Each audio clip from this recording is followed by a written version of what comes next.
Kyle here from allmediareviews.blogspot.com. Quick video here.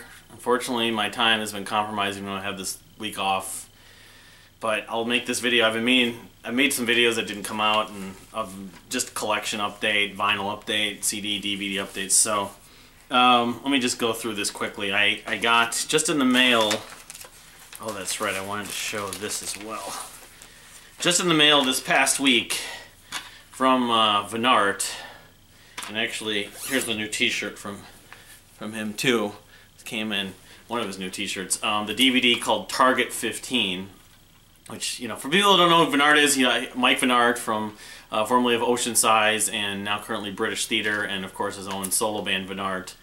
But it's a DVD with a lot of extras, live stuff, including some British Theatre stuff. It's a lot of the Demon Joke album from 2015 live there, as you can see, and then some Ocean Size stuff, including Bill is a Rocket then, let's see here, Operates from Demon Joke, but Only Twin from Frames, Big Ship, I'm blanking on that one, featuring Kavuz Torabi, but Music for a Nurse is on this as well. So it's sort of a mix of that stuff, that first show, London Bush Hall, and then the extras. There's 2 discs on this thing, as you can see. And it comes with this book, which designed and written with the thanks and that kind of stuff, as you can see. Anyway, you can still get it, I think, Target 15 through them. But yeah, the extras are the second disc, as you'd call it. I know one of them is a British Theatre set live at Arctangent Festival. You can see. Gold Brews. It looks like it's all their stuff, mostly from the last album, Mastery. I don't know if any of these are from the 2 EPs. Maybe one, like Dinosaur. Anyway, and then also from the Arctangent Festival, I don't know, the same day or the same weekend or something, another set, which includes mostly the same set as the London Bush Hall one. So, but yeah, I haven't checked this out yet, but I'm really looking forward to it. He also included this little signed, I don't know if it's a postcard or whatever you want to call it. Just a little signed thing with the Vennart symbol. So, anyway, people that like Ocean Size and enjoy the Vennart music should check it out. I also, within the last few weeks, received in the mail, finally got the Deer Hunter Act 1 graphic novel, which I've paged through, but I haven't read through, even though it's not that long. But written and drawn by Alex Dandino, along with obviously a lot of work with Casey Crescenzo. This is Act 1 of the Deer Hunters, going to eventually be 6-act story, but Act 1 being the first one. It's not a long story, but it does deal with a lot of the lyrics, but I think there's a lot of sort of parts of the characters that maybe the lyrics don't really reference too much in. But yeah, no, this was at shows last summer, fall. I wasn't able to make that show in September in Minnesota, so this came out in late November, I think. Virtuosic composer Rachel Flowers finally released her solo album, called Listen, which very influenced by Keith Emerson or ELP and Miles Davis. There's a song on here that references called Run for Miles.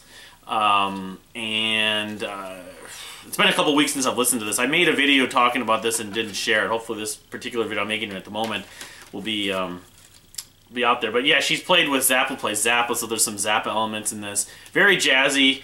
She's only like 21 or 22. She's done some amazing covers, including like some non-progressive rock covers, like why am I blanking on the artist? But yeah, she's someone to check out if you like Emerson, Lake and Palmer or progressive rock, any of that stuff. Rachel Flowers and her album Listen. I'm thinking Jackson Browne. Yeah, I think she has done some Jackson Browne covers. But anyway. So, then I also got the Klimt 1918 album, Sentimental Jugend, the long-awaited, whatever, it's been 8-9 years, the double disc book.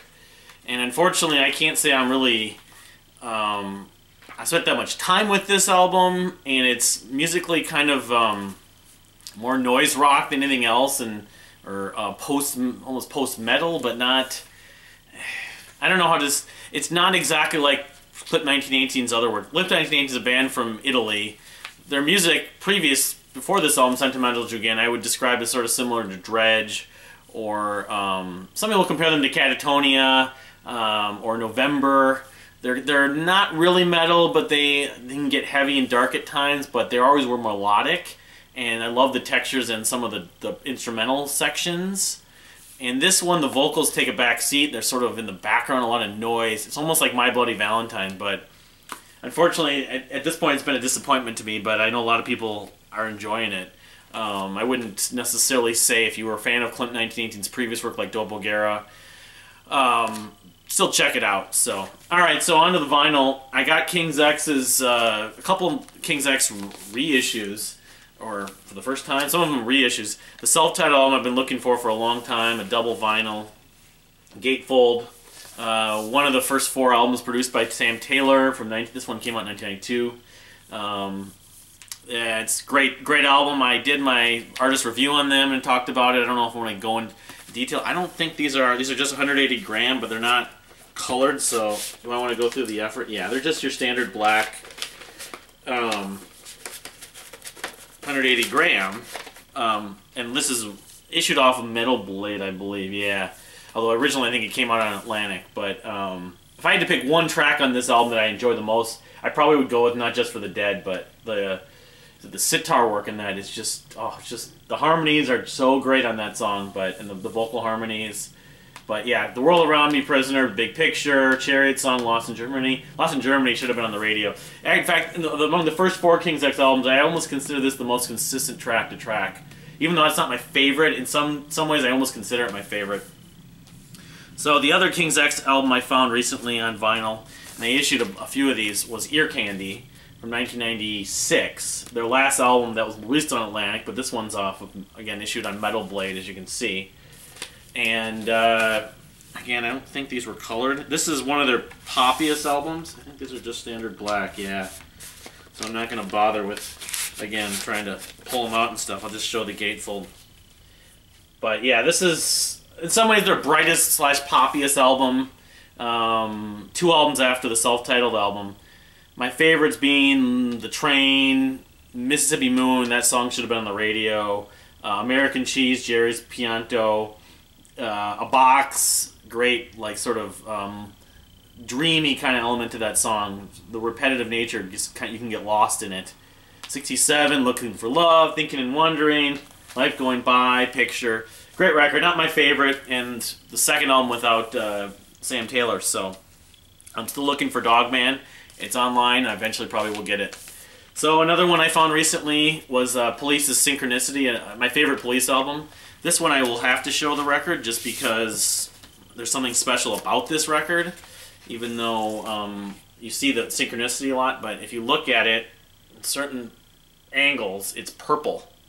It's not just black, or it looks like it could be black, but actually it's purple. I don't know if the camera's showing it that way, but hopefully you'll have to take my word. I don't know how rare the purple version. This is the first time I saw it. I found it at a sort of an antique store on the West Metro in the Twin Cities a few weeks ago when I was with my wife. We were just at a party and stuff. We had some other stuff to do, so she saw a Monkees. Was it a Monkees album? No, it was a Voice and Heart album that was there. That was really rare, and we found that. Maybe some point we'll show that. So, Mutemath, Vitals. I've talked about this album here and there the last couple of years since it came out at the end of 2015. I don't know if this is colored. No, it comes with an insert, cool insert. A lot more electronic record, but I still enjoy it. They're writing their next record right now, actually, Mutemath. But I don't know if there's anything special about this vinyls. But I have this album and Odd Soul, the one that was previous. I don't have the other 2. I'm not sure if their second album came out on vinyl yet, but as far as where I rank this in their catalog, I mean, a lot of people think it's their worst record, and I guess if I'm ranking them, I wouldn't disagree with that, but I like this album a fair amount. And yeah, I'd like to get their self-titled album and the second album Armistice. So, moving on. This is a special Rhino release that they seem to do every year now. Every couple of years, I got a calendar with this. It's the Yes album, Going for the One, a picture disc of it. And while I am not I'm not like obsessed with this album. I don't rank this on the top of the Yes album catalog. I still like a lot of it, although I consider, after a little while, 3 years back, Waken's sort of overrated, mainly because I don't love the church organ, sort of the whole vocal use, the vocal arrangements. It's a little too excessively spiritual. I almost get kind of turned off by it, but Going for the One, the title track is good, especially the slide guitar. Turn of the Century, I love.